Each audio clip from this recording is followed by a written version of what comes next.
comê-las. Um bom par de fones de ouvido é como ter um pequeno estéreo preso às orelhas. Os fones funcionam como caixas de som de tamanho normal, convertendo sinais elétricos de gravações e outras fontes em ondas de som que podemos ouvir. Mas como essas pequenas caixas de som transformam eletricidade em som? A conversão de eletricidade para som começa enrolando esses fios de cobre finíssimos em um pequeno rolo chamado bobina de alto-falante. Tem este nome por um bom motivo. Cada um desses rolos entra em um fone de ouvido. A função deles é levar sinais elétricos de música gravada ou outras fontes de áudio a pequenos diafragmas que vibram para transformar os sinais em ondas sonoras. As bobinas são feitas de cobre por ser um excelente condutor de eletricidade. Então, é um bom transportador para os sinais, além de ser muito leve. O cobre que forma a bobina é mais fino que um fio de cabelo humano. Um bobinador transforma o fio fino em uma bobina. Ele puxa o fio de cobre de um carretel, passa por um anel e para dentro do bobinador. Dois braços giratórios giram em direções opostas para enrolar o fio ao redor de uma haste circular formando a bobina. Vejam o processo em câmera lenta. 120 voltas ou 4,30 metros de cobre entram em cada bobina. Eles usam essa quantidade toda porque quanto mais fio, maior a vibração dentro dos fones e melhor o som. Felizmente, cada bobina pesa menos que 0,2 miligramas. Quando uma bobina fica pronta, aparadores de aço cortam os fios nas duas pontas, para que ela caia da máquina dentro de um recipiente. Os pequenos diafragmas que as bobinas vibram são cunhados por uma máquina que usa folhas super finas de filme plástico revestido de titânio. O filme é feito do mesmo tipo de plástico usado para fazer poliéster, mas 30 vezes mais fino que um papel para a máquina de escrever. O revestimento de titânio no filme o endurece um pouco sem adicionar muito peso. Para fazer o diafragma, uma prensa usa um molde aquecido para cunhá-lo a partir deste filme, 4 de cada vez. O padrão cunhado no diafragma ajuda a deixá-lo mais rígido, assim ele não rasga com a vibração. Quando estão moldados, um fio quente de níquel, exatamente como os fios de resistência de uma torradeira, desce para cortar cada folha de diafragma.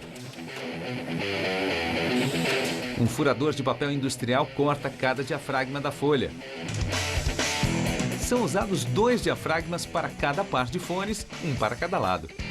Para prepará-los para entrar nos fones, uma pequena bancada giratória gira os diafragmas enquanto uma pistola de cola os cobre com uma camada de cola. Então, cada diafragma é colado a uma bobina de alto-falante. Agora só faltam os fones plásticos ou conchas que mantêm as partes que geram som presas à orelha. Antes da bobina e do diafragma entrarem na concha, uma pequena placa de circuito é colada no fundo de cada concha. É menor que uma moeda de 5 centavos, mas é a conexão elétrica crucial entre a bobina e o cabo dos fones de ouvido.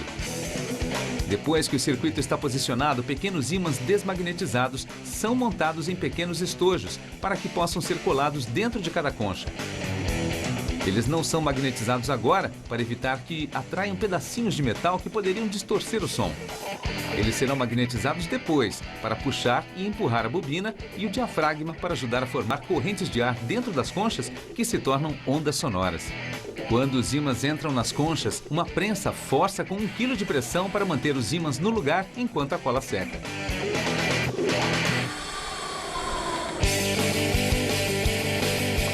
Por fim, uma máquina instala uma bobina de alto-falante e um diafragma dentro de cada concha antes de fechá-la com uma tampa plástica que se apoia na orelha. As conchas prontas caem em uma caixa preta onde recebem uma carga de eletricidade. A corrente magnetiza os ímãs dentro das conchas. Cada concha é testada para garantir que esteja funcionando bem. Uma sonda metálica envia eletricidade através da placa de circuito para a bobina de alto-falante para simular os sinais elétricos que geram o som. Um escopo mede a quantidade de eletricidade que passa dos circuitos para as bobinas. Se a linha verde se deslocar dentro das linhas brancas, está dentro do esperado para esses fones de ouvido. A sonda também assegura que haja corrente positiva e negativa passando pelos fios. As correntes alternadas puxam e empurram o diafragma pelo campo magnético criado pelo ímã para gerar ondas sonoras.